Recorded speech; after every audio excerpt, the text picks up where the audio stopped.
No laughs at this summit. President Clinton meets with the president of China amid tensions over human rights and Taiwan. The crash of a commuter plane brings new demands for disclosure of pilot safety records. And a human ear growing on the back of a mouse? Tonight, how it happened and what it may mean for the future of medicine. This is the CBS Evening News with Dan Rather. Good evening, I'm Paula Zahn. Braced by yesterday's bear hugs and belly laughs with Boris Yeltsin, President Clinton today set out to walk a diplomatic tightrope with the president of China.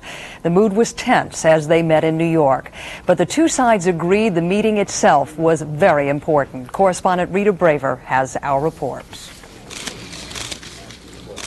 Posing for formal pictures with Chinese President Jiang Zemin, President Clinton tried to brush aside questions about conflict between the U.S. and China. These are two great countries that have real interest in maintaining constructive dialogue with each other and wherever possible a partnership. But everything about this session at New York's Lincoln Center seemed to underscore the strained relations between the two countries. China wanted a full state visit in Washington, but the U.S. granted only a short meeting in New York. It was supposed to happen at the public library, but the Chinese objected to an exhibit that included a section on the Chinese government crushing the 1989 Tiananmen Square uprising. China is hugely resentful of U.S. complaints about human rights abuses of dissidents like Harry Wu. And in addition, the Chinese are still furious that the U.S. allowed the president of Taiwan to speak at Cornell University this summer. At the UN today, President Jiang made it clear that any concession to Taiwan is an insult to China. There's only one China in the world, and Taiwan is an inalienable part of Chinese territory. The two men discussed all areas of controversy today, and afterward, administration aide said progress was made on a number of fronts, but This is a process, and as two great countries with different histories and cultures and stages of development, we're going to have some differences. But the stakes are high for working out those differences with a country that is a nuclear power and is fast emerging as one of the world's economic giants. Rita Braver, CBS News, New York. Earlier, Zhang and other world leaders addressed the General Assembly on the third and last day of the UN's 50th anniversary session. The president of Bosnia vowed he would never accept a peace plan that led to the division of his country. And Israeli Prime Minister Rabin appealed for a worldwide campaign against terrorism.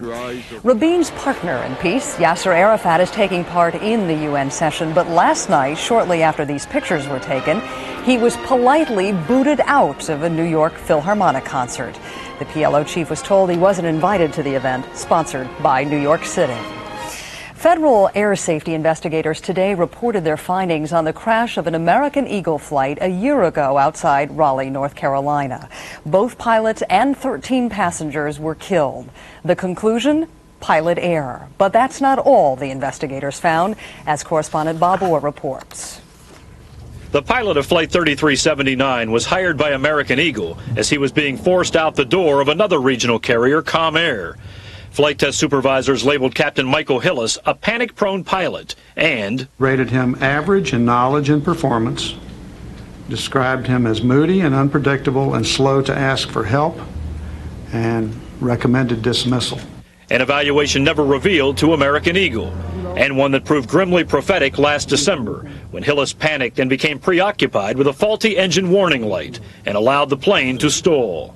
At the time the ignition light illuminated was 1, there was no engine failure. The American Eagle accident was the fourth since 1987 to be blamed on a pilot with a history of failed flight tests.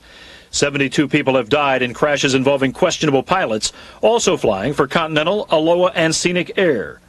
Armed with that evidence,